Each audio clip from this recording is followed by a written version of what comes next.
தமிழர் விடுதலை கூட்டணியின் தேர்தல் பிரசார செயற்பாடுகள் இன்றும் இடம்பெற்றன. வெள்ளவத்த உள்ளிட்ட பகுதிகளில் இன்று தமிழர் விடுதலை கூட்டணி மக்களை தெளிவூட்டி துண்டு பிரசுரங்களை விநியோகித்தது. மிகவும் கவலையாக இருக்கின்றது. பேரளவிலேதான் வெள்ளவத்தை மக்களை பொறுத்தவரையிலே அவர்களுக்கு திருப்தியான வாழ்வு இருக்கா தெரியவில்லை. எங்களுக்கு பல்வேறு பிரச்சனைகள் உண்டு. இருப்பினும் அதுக்கு மேலதிகமாக பிரச்சனை அந்த மக்கள் இங்கே அனுபவிக்கின்றார்கள்.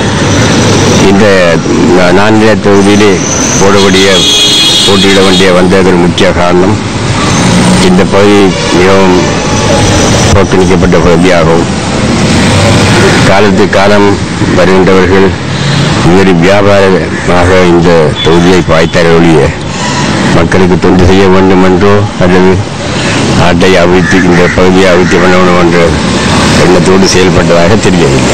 ஜனதாவோட பிரச்சனை விசேஷமே பலாத்துல மக்களுக்கு இந்த பிரதேசங்களில் பல்வேறு பிரச்சனைகள் காணப்படுகின்றன. தொழில் பிரச்சனை, வீடற்ற பிரச்சனை போன்ற பல பிரச்சனைகளை மக்கள் எதிர்நோக்குகின்றனர்.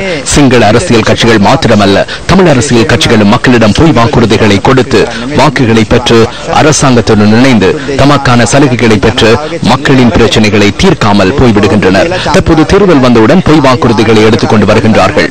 எனவே இதனை மாற்ற வேண்டும். எனவே தமிழ், முஸ்லிம், சிங்கள மக்கள் அனைவரும் இணைந்து இந்த விடயத்துக்கு எதிராக செயற்பட வேண்டும்.